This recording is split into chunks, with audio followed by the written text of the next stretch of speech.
Yeah, there's something about the warmth of timbers that people really, really like, and doing a craft that they've been doing for hundreds of years and is tried and true. It embodies just everything that the forest is about. In the grand scheme of things, it's the natural environment that's the driver. By simply working with nature instead of trying to impose human-made concepts onto nature, it is so much more pleasurable for everybody involved. For many years, standard wood frame construction has been using more and more toxic materials. To me, the natural materials, it just feels right. Think back to the pioneers. They went out into the wilderness with an axe and a saw, built themselves a home. I think we have an affinity to wood. I mean, let's face it, civilizations were built on wood. When you take little children down to the beach, what do? They build something. So I think it's food, shelter, clothing. It's essential, and it's something that we should all empower ourselves to do, or be able to do. And that's what I'm trying to do here. I think that it's within everybody. Now, we get students from all over the world, but people come here with the same goal in mind, which is to empower themselves to build their own house. So it's like all these students that are building these structures, they're putting in their energy, their blood, sweat, and tears in some cases. And so that, to me, is, it's more than just punched out, stapled together, there you go. It gives you back that energy. The Japanese call it a sense of wa. It's a harmony that you have with your environment.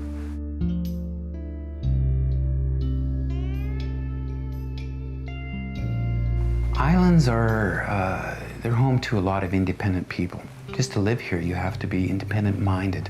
So that's the type of school that we're trying to create here. They can learn by looking around the different structures that are here and the different efforts that some of the students have put into.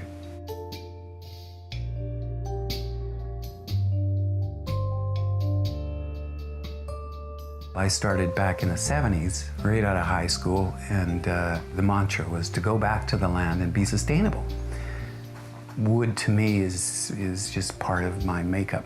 It's the imperfection that you find the beauty. It's the man-madeness of it all.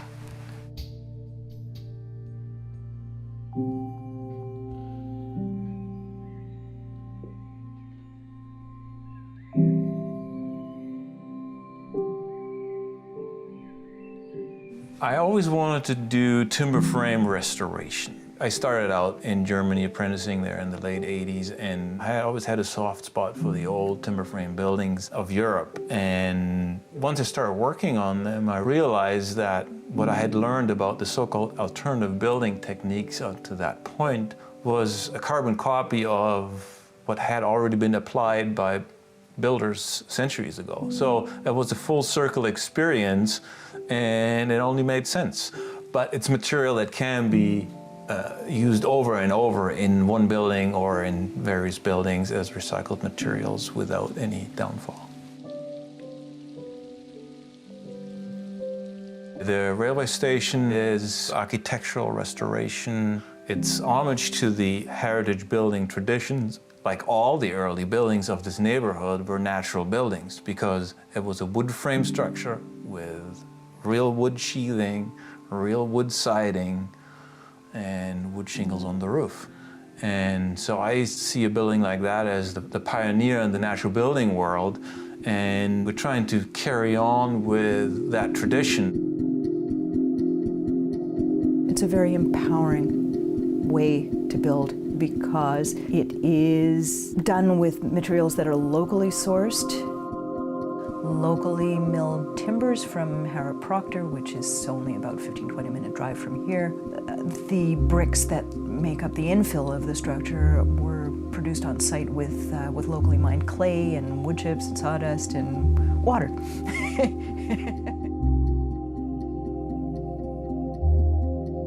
For me personally, it's about the choice of the source. I can always say to the clients, do you want to see the forest where your timber came from? We can always go back into the woods, the way the timber in Harrow Proctor is sourced, but if you live in a conventional home that's built from stick frame, you won't be able to go back into the forest where the wood came from because the forest doesn't exist anymore. And that's part of my relationship with the mill, is to be able to create products that still fit within this approach.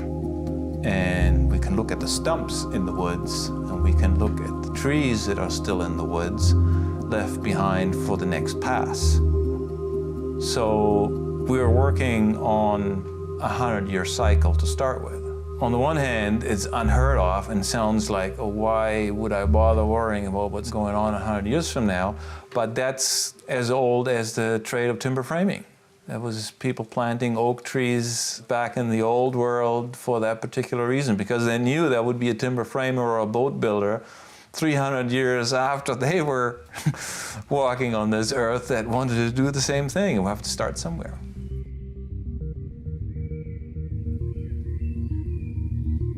There's enough trees to last my life and my kids too, and that's, I think, what the woodlot program is all about, is sustainable, and we haven't replanted yet. So just because when you select log, you have all different ages of trees, and the big mills are very hungry for trees, and it's all about the bottom line to them, and we're totally the opposite.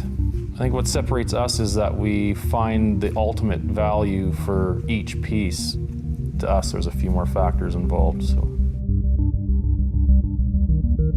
in the summer, we get lots of traffic in off of the highway, tourists that have gone through the Grand Forks and Greenwood, and we love the networking and the meeting people. And what I learned about having the museum here is the amount of appreciation that people have. And the neat thing about it is that 90% of our collection has been donated by local families that know that we are keeping it alive and respecting, and yeah, I think they really admire that. And we'll come home sometimes and there'll be chainsaws on the porch. No name, no address.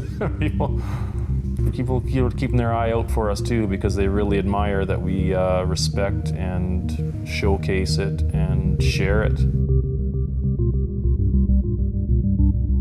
People, when they come visit here and see all the products that we produce from our local little part of the forest, I think they're just very impressed with what we're able to do with such a small, tight-knit little operation like this. So, yeah, I think they really admire that, and we've been primarily, it's just been my father, my mother, and myself. But my father has a skidder operator working for him, and a guy who helps me on the mill, and a guy who helps my mother in the molding operation, and she just looks after the orders of all the T&Gs and floorings and moldings and all those value-added products that we produce. We're going right from roots to roof, so fairly unique in one family too, and we're very proud of what we do.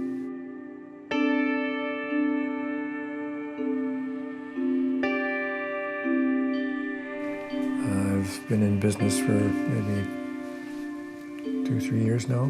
Started out with building a spec home, which was an eco-nest project, and this is my first custom build.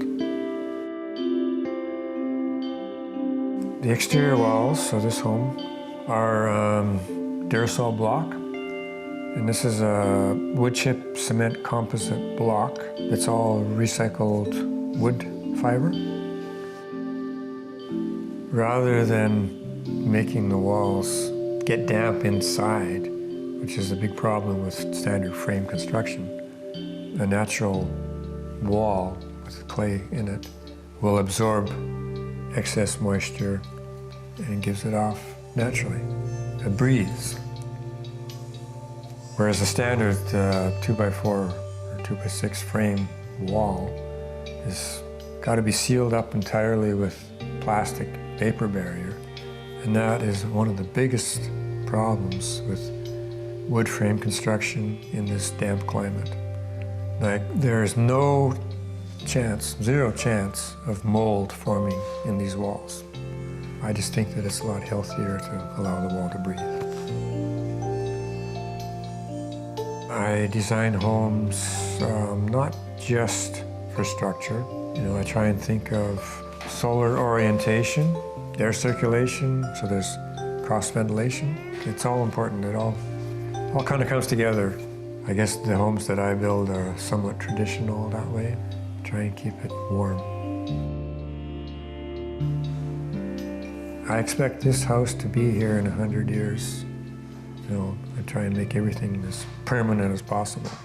I think that's what we should be aiming at, not the 50, 60-year turnaround. I want things to last. Change is difficult for some people. And if you're in a position of authority where you're approving or disapproving of building practices, yeah, sure, they're going to be conservative. But they're learning. I think that we need more healthy homes. It's the only building method that you can actually pre-build. You can build in your spare time, and you can build with recycled materials, and you can build within your own budget. Instead of buying the land first, we build the building first. And strap it up, store it, and when you're ready, you buy that piece of property that you really like, and then up goes your dream home. It's one of the few crafts that is truly admired at the end of a house. Like, no one goes in and says, wow, these lights just turn on, this electrical's incredible. Like, nobody goes into a house and says, oh, that's really nice drywall. It's typically either the timber work that gets people's attention, and yeah, I think it's beautiful to work with. You just know that 200 years from now, people are going to be looking at that and admiring it. I'm just really proud to do the timber frame. We have complex lives, we lead complex lives. A lot of technical systems get more and more complicated. And here we have something as simple as, oh yeah, there is a forest on the side of the mountain. We'll cut the trees down, we'll turn them into timbers. There's a clay pit somewhere along the way. We turn the waste into bricks, and lickety-split, we have a nice, comfortable home. It's non-toxic, has breathable walls that control humidity, odor, have a good R value, and create comfortable living environments. And it is that simple. It's almost unbelievable that it's that simple. The simplicity of the approach is what draws people to it.